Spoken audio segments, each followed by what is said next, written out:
Assalamualaikum warahmatullahi wabarakatuh. Pada kesempatan kali ini saya akan menyampaikan tentang topik hakikat profesi keguruan.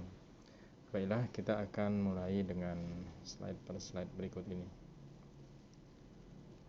Untuk topik ini, yaitu hakikat profesi keguruan, kita akan membahas dua hal, tapi nanti hanya bagian pertama yang akan kita jelaskan, yaitu yang pertama pengertian dan rasional profesi keguruan. Yang kedua adalah peran, fungsi, dan ruang lingkup profesi keguruan. Adapun tujuan pembahasan kali ini adalah yang pertama menjelaskan pengertian profesi dan profesi keguruan secara komprehensif. Kemudian yang kedua menjelaskan rasional atau alasan mengapa guru perlu menguasai profesi keguruan. Yang ketiga adalah menjelaskan fungsi dan peran profesi keguruan. Dan yang keempat adalah mendeskripsikan ruang lingkup profesi keguruan. Untuk bagian pertama ini kita akan membahas tiga hal. Yang pertama adalah pengertian profesi keguruan, kemudian karakteristik profesi guru, dan rasionalitas profesi keguruan. Baiklah, kita akan mulai dari pengertian profesi keguruan. Nah, di sini profesi keguruan terdiri atas dua kata, yaitu kata profesi dan keguruan. Untuk menjelaskan makna istilah ini secara harfiah, kita harus tahu terlebih dahulu makna kata profesi dan keguruan. Secara harfiah, kita buka kamus, maka kata profesi ini dimaknai sebagai pekerjaan. Namun dalam kajian ini, bukan setiap pekerjaan dapat disebut profesi, sebagaimana yang sering terdengar di masyarakat. Misalnya, ada yang mengatakan si A berprofesi sebagai pemulung atau si B berprofesi sebagai pembantu rumah tangga. Dari kata profesi dapat dibentuk kata profesional dan profesionalisme. Untuk memantapkan pemahaman ini, sebaiknya kita mengulas terlebih dahulu makna kata profesi, profesional, dan profesionalisme. Nah, dalam Kamus Besar Bahasa Indonesia yang disingkat dengan KBBI, kita dapat memaknai profesi sebagai pekerjaan yang dilandasi pendidikan keahlian tertentu. Sementara itu, istilah profesional, ini kata sifat ya, dapat diartikan sebagai sesuatu yang bersangkutan dengan profesi. Dari kedua pengertian ini kita dapat mengatakan bahwa sebuah profesi memerlukan persyaratan khusus bagi orang yang melakukannya. Sedangkan orang yang menggeluti atau mengerjakan sebuah profesi ini dapat disebut sebagai seorang profesional. Nah, dengan pengertian ini, pekerjaan yang disebut profesi hanya mungkin dikerjakan oleh orang yang menguasai persyaratan tersebut. Dengan perkataan lain, tidak sembarang orang dapat mengerjakan pekerjaan yang disebut profesi. Berdasarkan pengertian sederhana tersebut, tidak sembarang pekerjaan dapat disebut profesi, dan tidak sembarang orang dapat disebut seorang profesional. Selanjutnya, profesionalisme ini adalah kata benda. Maka maknanya dapat kita pahami sebagai mutu, kualitas, atau tindak tanduk yang mencerminkan ciri suatu profesi atau orang yang profesional. Nah, sekarang begini, coba Anda pikirkan contoh-contoh pekerjaan yang dapat disebut sebagai profesi dengan penjelasan tersebut. Oke, nah sebagai salah satu, sesuai dengan kajian mata kuliah kita sekarang ini, salah satu contoh adalah guru. Sejalan dengan pengertian profesi, untuk menjadi guru, seseorang harus memiliki keahlian tertentu yang berkaitan dengan menjadi guru. Mungkin contoh lain bisa saja profesi bidan, dokter, atau hakim. Ini semuanya memerlukan keahlian khusus agar dapat melaksanakan tugas sebagai bidan, atau mungkin sebagai dokter, atau sebagai hakim. Nah, kita lanjut kepada kata yang kedua. Yang perlu kita kaji adalah keguruan. Karena tadi kita akan membahas pengertian profesi keguruan. Keguruan ini berasal dari kata guru, analog dengan makna imbuhan ke-an, seperti dalam kata kesiswaan, kebinekaan, atau yang lain-lain ya. Yang keduanya bermakna berkaitan dengan, ya kalau kesiswaan berkaitan dengan siswa, kalau kebinekaan berkaitan dengan bineka. Bineka itu apa ya? Bineka itu artinya perbedaan. Keguruan dapat kita maknai sebagai hal yang berkaitan dengan menjadi guru. Sehubungan dengan itu, ilmu keguruan berarti ilmu yang berkaitan dengan menjadi guru. Itu sederhananya ya. Dari uraian tersebut, ini dapat disimpulkan bahwa profesi keguruan dapat dimaknai sebagai ilmu yang mencakup berbagai hal atau aspek yang berkaitan dengan pekerjaan sebagai guru yang profesional. Sejalan dengan pengertian tersebut, maka kuliah profesi keguruan ini tujuannya adalah agar kamu dapat menekuni berbagai aspek yang harus dikuasai agar mampu menjalani pekerjaan sebagai guru yang profesional. Ya tentu saja mata kuliah ini tidak mengulas secara terperinci semua aspek yang harus Anda kuasai, karena hal tersebut akan dikaji dalam berbagai mata kuliah lain. Nah, dengan perkataan lain, mata kuliah profesi keguruan merupakan payung dari semua mata kuliah yang berkaitan dengan keguruan atau menjadi guru. Di samping merupakan mata kuliah yang secara lugas menyajikan karakteristik sebuah profesi serta kemampuan atau kompetensi utuh yang wajib dimiliki oleh seseorang yang ingin menjadi guru profesional. Jadi jelas ya pengertian profesi keguruan.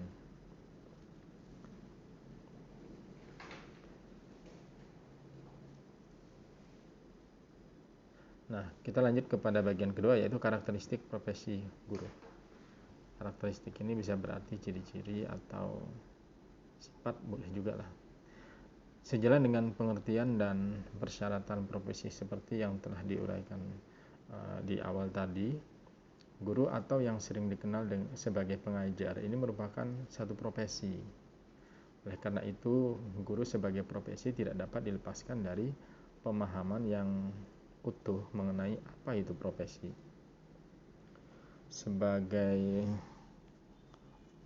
Oleh karena itu, guru sebagai profesi tidak dapat dilepaskan dari pemahaman yang utuh mengenai profesi itu sendiri. Nah, seperti apa sebenarnya ciri-ciri sebuah profesi?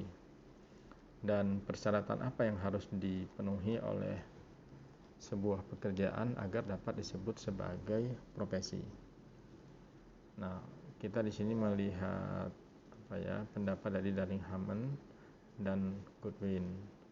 Ya, beliau dalam bukunya menyatakan bahwa pekerjaan yang bersifat profesional paling tidak memiliki 3 ciri atau 3 karakteristik utama. Apa itu? Yang pertama, dalam melaksanakan pekerjaan, penerapan ilmu yang melandasi profesi didasarkan pada kepentingan individu dalam setiap kasus. Itu ciri yang pertama. Yang kedua, mempunyai mekanisme internal yang terstruktur yang mengatur rekrutmen, pelatihan, dan pemberian lisensi. Kemudian ciri yang ketiga adalah memiliki ukuran standar untuk praktik yang etis dan memadai dalam mengemban tanggung jawab utama terhadap kebutuhan klien. Untuk lebih jelasnya, mari kita bahas satu persatu. Nah, bertolak dari pandangan tersebut, persyaratan pertama menyeratkan bahwa pekerjaan sebagai guru dapat digolongkan sebagai profesi jika dilandasi oleh bidang ilmu yang terkait. Itu ciri pertama. Dalam hal ini adalah ilmu mengajar atau ilmu keguruan, yaitu apa yang disebut sebagai the scientific basis of the art of teaching, atau dasar ilmiah dari seni mengajar. Dalam kaitan ini, barangkali kamu juga sudah sering membacanya ya, atau mungkin mendengar bahwa mengajar dikatakan paduan antara ilmu dan seni. Ini tentu terkait dengan kasus yang beraneka ragam dan yang tidak mungkin ditangani secara seragam. Kemudian teknik tertentu mungkin efektif diterapkan untuk murid di satu tempat, tetapi belum tentu efektif jika diterapkan pada tempat lain. Oleh sebab itu, sering dikatakan bahwa tidak ada resep dalam pendidikan. Ini artinya, guru harus kreatif dalam melayani anak didik, karena setiap anak mempunyai keunikan tersendiri. Disinilah letaknya seni mengajar yang sangat tergantung dari kemauan, kemampuan, dan kekayaan pengalaman mengajar seorang guru. Dengan demikian, dapat dikatakan bahwa seni mengajar berkembang seiring dengan pengalaman mengajar guru yang memang mau belajar dari pengalamannya. Jadi seni mengajar tersebut tidak didapat begitu saja, tetapi harus dicari melalui pengalaman yang panjang dan yang didasari oleh keinginan untuk belajar. Ini ingat ya, ini ciri yang pertama tadi, yaitu dalam melaksanakan pekerjaan, penerapan ilmu yang melandasi profesi didasarkan pada kepentingan individu dalam setiap kasus. Lalu apakah menurut Anda, para guru di Indonesia ini atau Anda sendiri sudah mendasari pekerjaan Anda dengan penguasaan di bidang ilmu keguruan tersebut? Nah, ini perlu dijawab oleh kalian sendiri nih. Dan dalam penerapannya selalu didasarkan pada kepentingan siswa secara individual. Apakah iya? Nah, jika iya, sebagai guru, Anda sudah memenuhi persyaratan nomor 1 sebagai pekerja profesional nantinya. Nah, sekarang kita bahas persyaratan yang kedua. Harus ada lembaga yang berkaitan dengan pendidikan guru yang mengatur rekrutmen calon guru, pendidikannya, dan pelatihannya, serta pemberian izin atau lisensi untuk mengajar. Nah, sekali lagi coba Anda pikirkan, apakah persyaratan ini sudah dipenuhi di Indonesia? Ya, persyaratan ini tentu terkait dengan, pertama, bagaimana cara merekrut calon guru, itu kan yang penting. Yang kedua, bagaimana program pendidikannya. Baru yang ketiga, persyaratan apa yang harus dipenuhi untuk layak mengajar. Anda dapat mengingat pula, mungkin begini, Anda dapat mengingat kembali atau mungkin mencari informasi dari berbagai lembaga pendidikan guru untuk menjawab pertanyaan ini. Lalu di samping itu, Anda dapat mengerjakan satu kegiatan seperti yang saya sarankan. Apa itu? Nah, ini tujuannya untuk mendalami ciri kedua dari karakteristik profesi guru, yaitu mempunyai mekanisme internal yang terstruktur yang mengatur rekrutmen, pelatihan, dan pemberian lisensi. Kira-kira begini tugasnya. Coba Anda ingat, sekaligus catat persyaratan dan proses yang harus Anda tempuh untuk menjadi mahasiswa dalam program pendidikan yang sekarang Anda sedang jalani. Nah, berbekalkan catatan tersebut, diskusikanlah dengan guru-guru di tempat Anda mengajar dengan proses yang mereka tempuh ketika memasuki lembaga pendidikan guru sampai mereka tamat. Lalu tulis hasil diskusi tersebut dan simpulkan.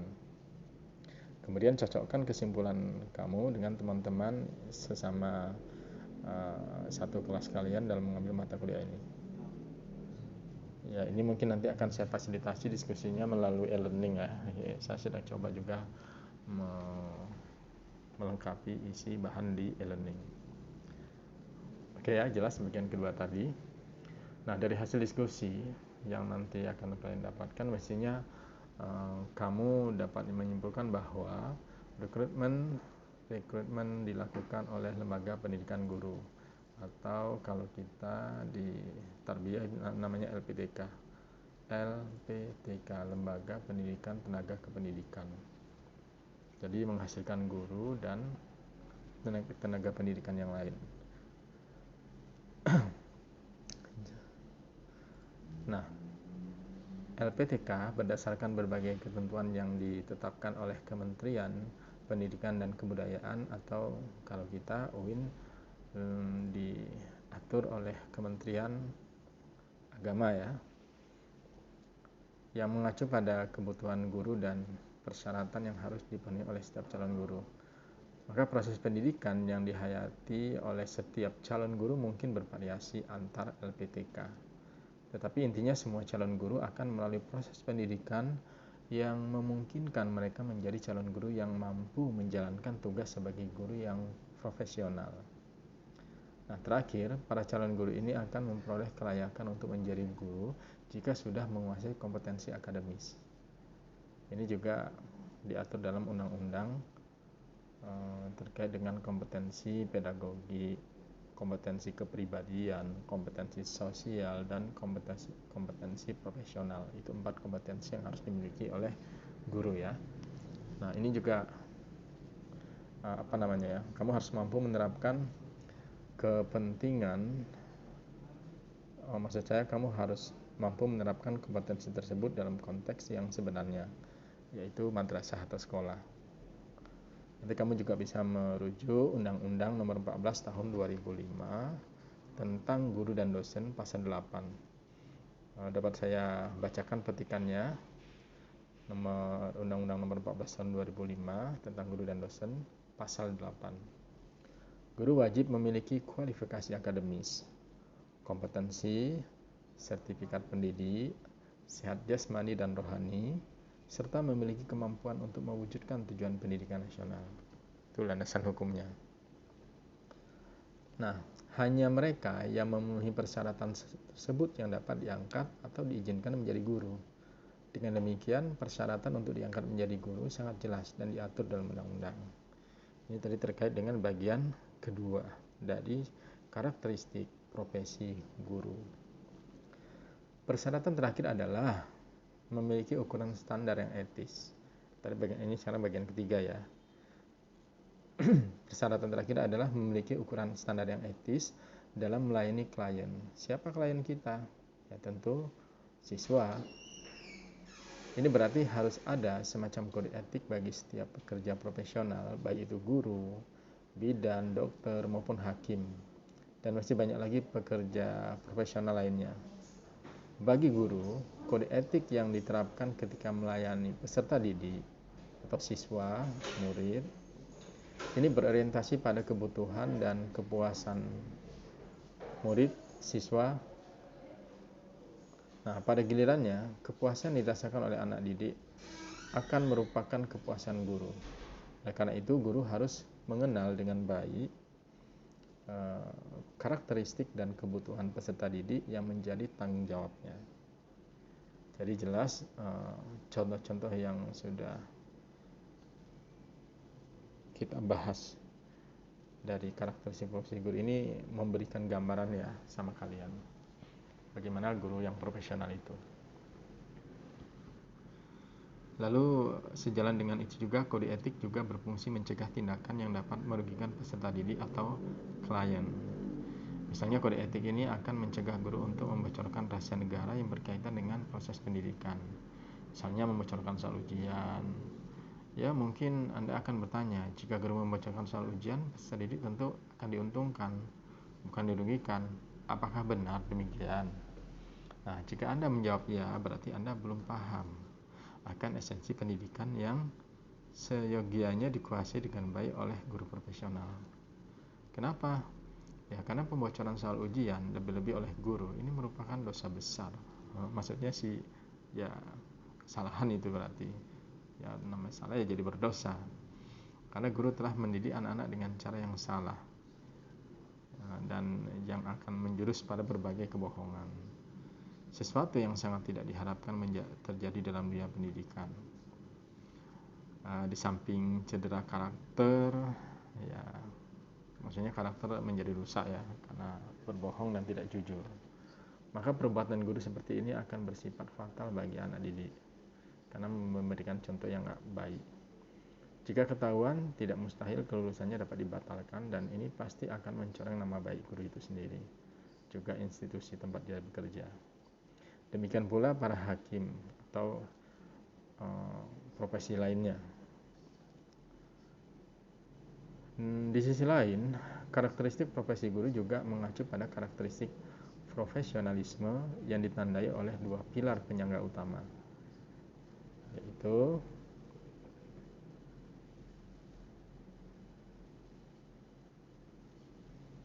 kita lihat di slide-nya ya.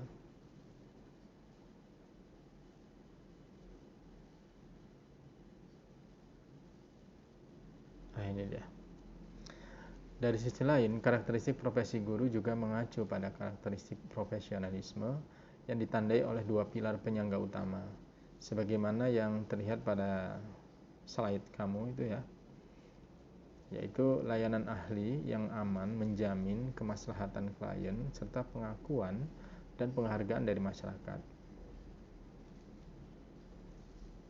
Jadi dari gambar tersebut, yaitu dua pilar penyangga profesionalisme, yaitu layanan ahli dan penghargaan dari masyarakat. Maksudnya adalah pilar yang pertama yaitu layanan ahli. Nah, ini harus mampu ditunjukkan secara meyakinkan dengan berpegang pada kode etik profesi. Kalau kita ya kode etik profesi guru, sehingga masyarakat merasa aman menerima layanan tersebut. Ini berarti guru harus benar-benar ahli dalam melayani murid yang menjadi kliennya dengan menerapkan berbagai kiat ilmu keguruan dan tidak melupakan kode etiknya.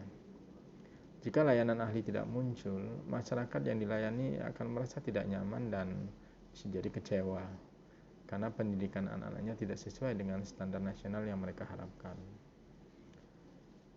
Lalu dari pilar layanan ahli yang tidak terwujud ini akan membuat bangunan profesionalisme menjadi goyah dan mungkin ambruk karena pilar penyangganya tidak kuat atau bahkan hilang sama sekali. Nah, udah pasti dapat ditebak. Kondisi seperti ini akan membuat banyak anggota masyarakat yang merasa tidak puas dan akhirnya menarik diri dari pelayanan tersebut. Demikian pula halnya dengan profesi lain. Jadi ada sisi pilar layanan ahli, ada juga sisi lain yaitu pilar penghargaan dari masyarakat. Nah, pihak lain yaitu pengakuan dan penghargaan masyarakat terhadap layanan ahli yang diberikan ini akan memperkokoh keterandalan profesi tersebut. Oleh karena itu, terdapat hubungan timbal balik antara keterandalan layanan dengan pengakuan dan penghargaan masyarakat. Makin andal layanan ahli yang diberikan dan makin tinggi rasa aman yang dirasakan penerima layanan atau klien, makin tinggi pula penghargaan dan pengakuan dari masyarakat. Nah, sekali lagi coba Anda pikirkan, dalam bentuk apa pengakuan masyarakat ini terwujud? Menjadi penting pertanyaannya.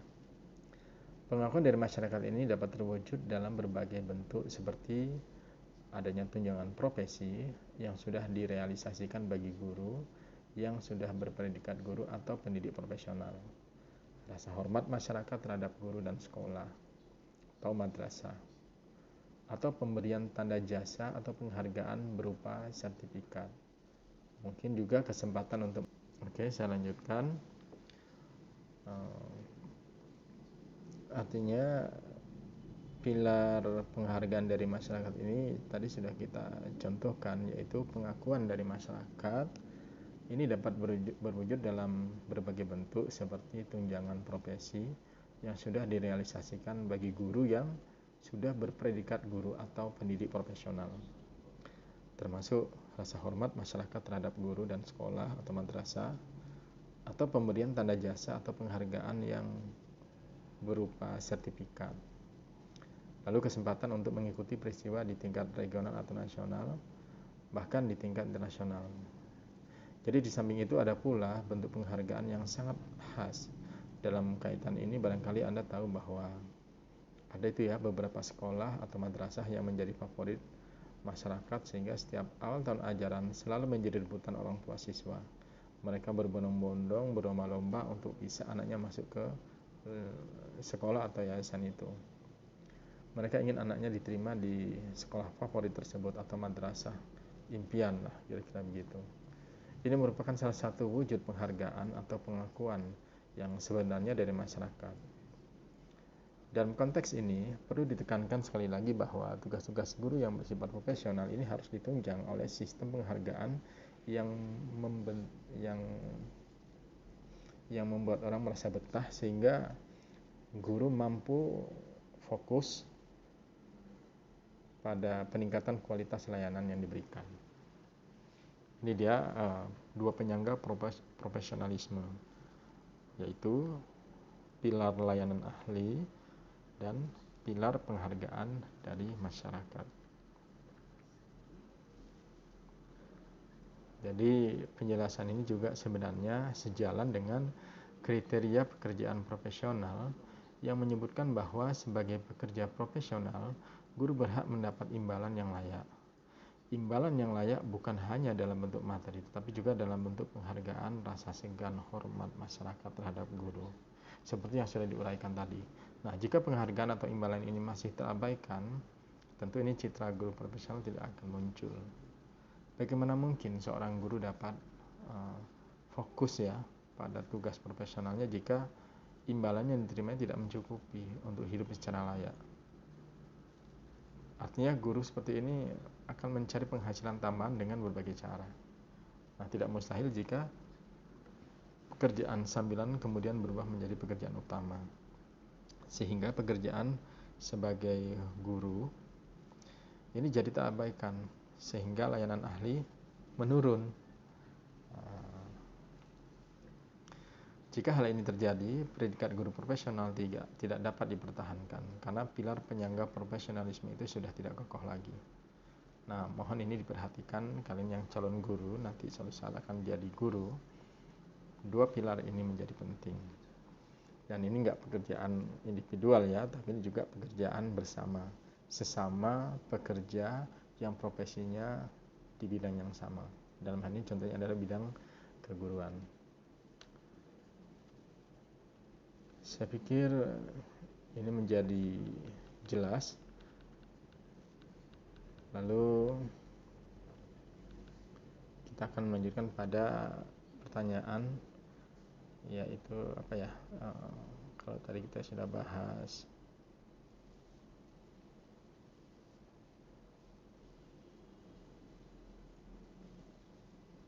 karakteristik profesi guru, sebenarnya kita juga ingin membahas apa sih rasionalitasnya,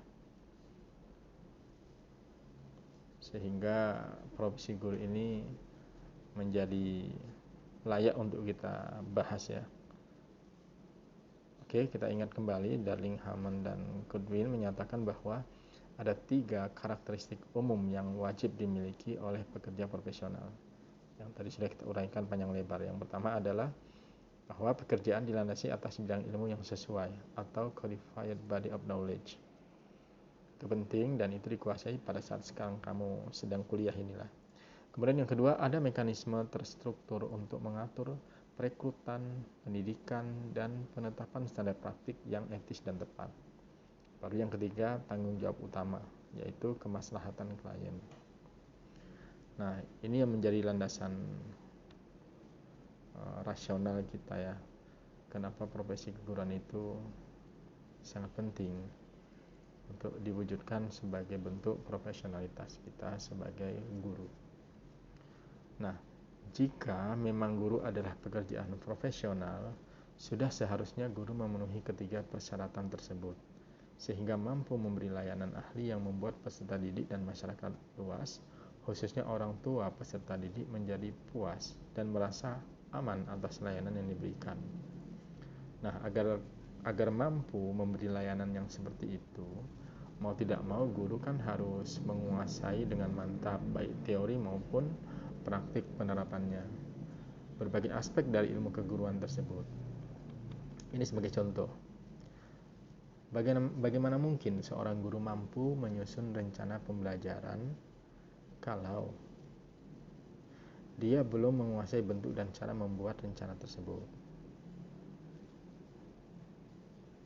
Lalu bagaimana mungkin Guru mampu memotivasi peserta didik atau siswa untuk belajar kalau dia belum menguasai berbagai teknik untuk memotivasi siswa. Jadi secara umum, semua aspek ilmu keguruan tersebut dikaji dalam mata kuliah profesi keguruan ini.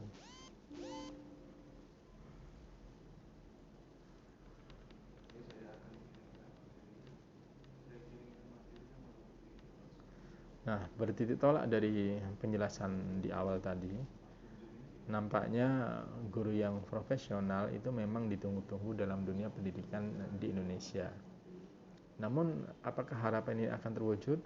Nah, ini jadi pertanyaan kita. Pertanyaan ini masih susah dijawab secara pasti karena kenyataannya di lapangan menimbulkan tanda tanya besar yang membuat dunia pendidikan menjadi sorotan tajam.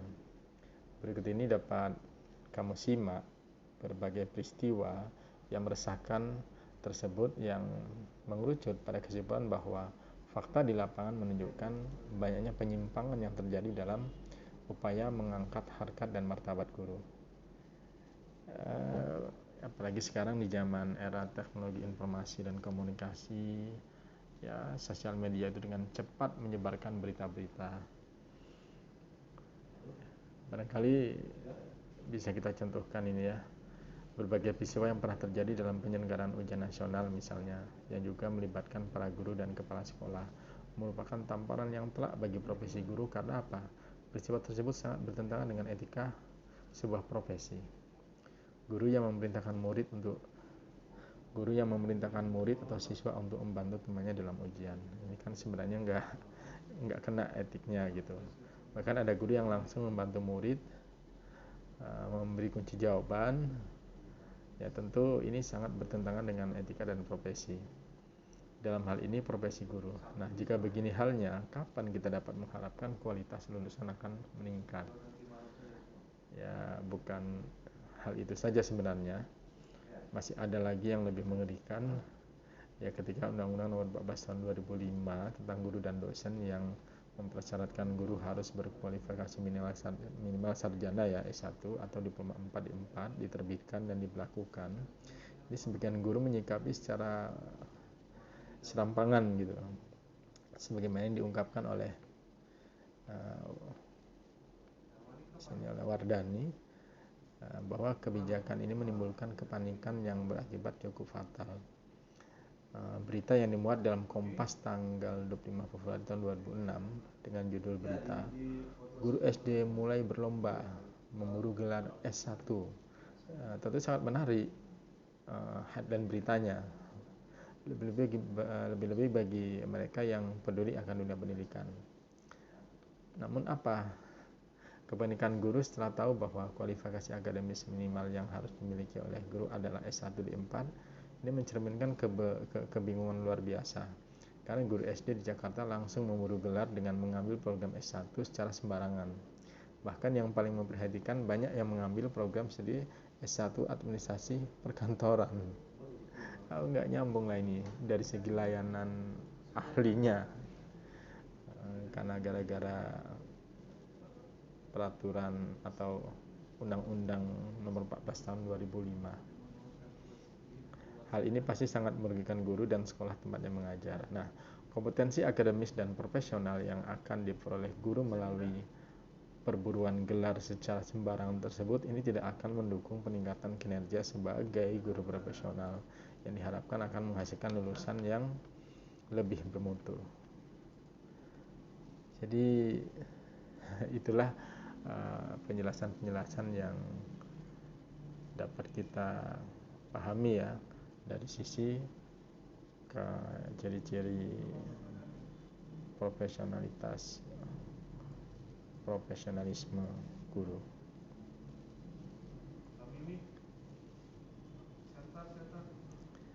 Baiklah, saya pikir itu saja yang bisa saya jelaskan hari ini. Untuk pertemuan berikutnya, peran, fungsi, dan ruang lingkup profesi keguruan ini akan kita bahas pada pertemuan yang akan datang. Oke, terima kasih atas perhatiannya. Mohon maaf atas segala kekurangan. Salam sehat, selamat belajar. Billahi taufiq wal hidayah. Assalamualaikum warahmatullahi wabarakatuh.